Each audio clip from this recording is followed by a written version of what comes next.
Welcome to the Individual Plan Information Session. Today we'll be providing you with information on developing plans for program participants. This presentation will provide an overview of what a plan is, when to create or start a plan, and the importance of having one established. I have a participant coming in today. What is the best way for me to help him reach his employment goals? Let's take a look at the individual plan and some important factors when working with your participant. Here are some commonly used terms: self-sufficiency, assessment, needs and barriers, training services, support services, short and long-term goals, and work activity. Defining the plan. A plan developed in consultation with the individual on the basis of an assessment. The plan should A. Set an employment goal and a plan for moving immediately into private sector employment. B. Describe the obligations of the individual. C. Be designed to increase the responsibility and the amount of work the individual can handle over a period of time. D. Describe the services the state will provide the individual to enable the individual to obtain and keep employment. The plan is an agreement between the customer and the program.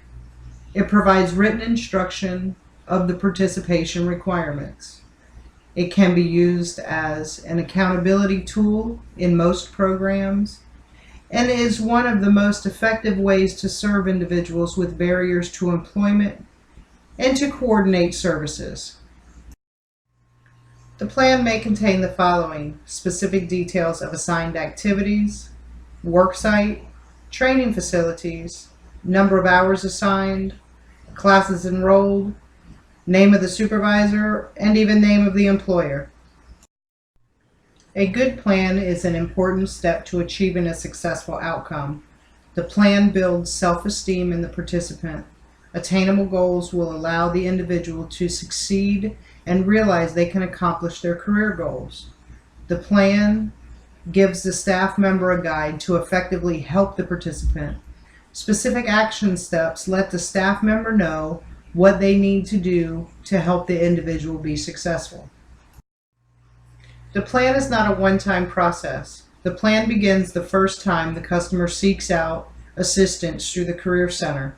The plan is built through continuous career advising, sharing information, and then documenting the findings. The plan should be reviewed as a living document, constantly growing, evolving, and working to assist the individual in achieving success. The plan should identify goals that lead to support for finding suitable employment. The plan should also be guided by the barriers identified in the skills assessments.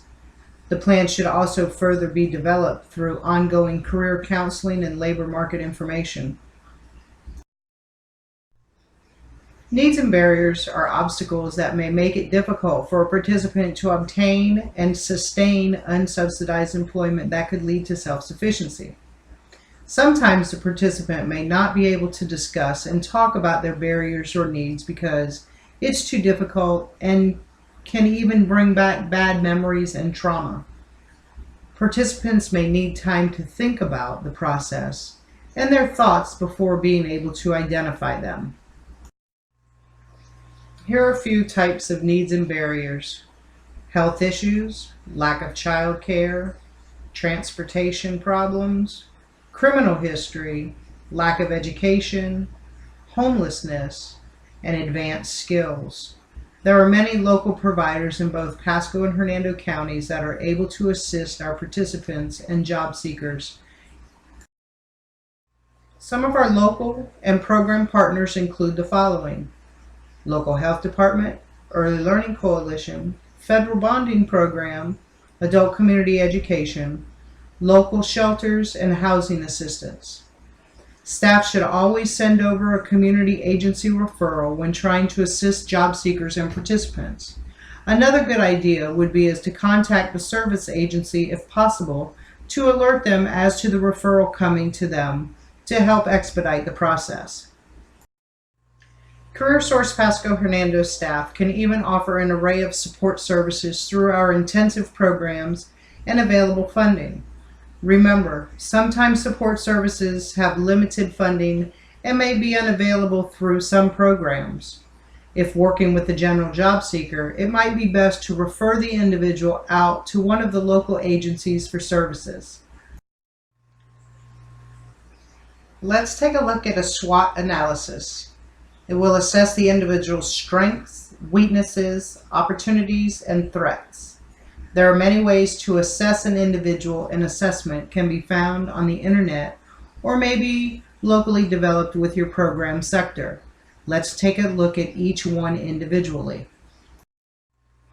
Strengths are characteristics of the individual that can give an advantage over others, such as family support, reliable transportation, being bilingual, and having an optimistic personality.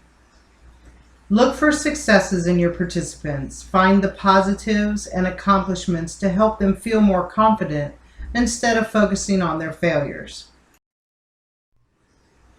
Weaknesses are characteristics of the person that can place them at a disadvantage over others, such as customers' needs and barriers that are hindering them from being successful and reaching their goals. It is your job to help them see these weaknesses and provide opportunities to turn them around. Opportunities are elements in the environment that the participant can use to benefit themselves to be successful and meet goals. For example, they may not have clothes for a job interview, and we may be able to refer them out to a community agency for assistance to resolve or lessen the barrier. The more opportunities we provide, the greater the successes become. Threats are elements that the participants often face that often hold them back and discourage them from meeting goals and becoming self-sufficient. It is our job to help lessen those threats by providing opportunities for support networks, resource and referrals, and ensuring follow through with their individual plans. Goal setting is paramount to the plan, and staff should use the SMART approach with participants when developing the plan together. Let's take a look at what this means. Goals must be SMART. Specific. Is the goal too broad? Measurable. How will the goal obtainment be measured and determined? Attainable. Can the customer successfully complete the goal? Reasonable. Does the goal make sense? Time targeted. What is the completion date for the goal? Always remember, we're trying to make successes within our customers. Goals should be specific and obtainable for the participant. Define who will do what, by when, and how. Goals can be broken down into objectives and steps. Objectives are mini or smaller goals. Steps are tasks to reach the objectives. Many times goals are not specific, and staff must ensure when working with the participant that goals are clear, concise steps that make SMART goals. Don't assume that the participants understand the requirements. Don't assume that participants understand what to do every day. Confusion leads to disengagement, poor performance, and participants not reaching their goals. Be sure when working with an individual to create goals that looks at career goals, educational goals, and personal goals to ensure the participant is moving in the direction to create successes and return to self-sufficiency. Be sure that you are helping the individual move at their own pace and making strides. Goals should be measurable and attainable. It is our job to help our participants set goals and reach them. Acknowledgement to the plan is when the plan is created and both the employment specialist and the participant should sign off on the plan to create a binding contract between the participant and the programs. Staff must ensure that participants acknowledges that they have worked with their career counselor in developing the plan and that goals have been identified and that the participant agrees to move towards self-sufficiency. Knowing more about the individual plans and how to create them will certainly help in creating a great plan for your participants and job seekers and for individuals to reach his or her employment goals. The more in-depth staff work with their participants and the more participants work with their assigned staff, the greater the chances are for successful outcomes and self-sufficiency. This concludes our session. We hope that you've enjoyed learning more about the plan and how it's developed. If you have any further questions, please feel free to contact us to further discuss. Today's presentation was created and voiced by Cheryl Goebel. Thank you and enjoy your day.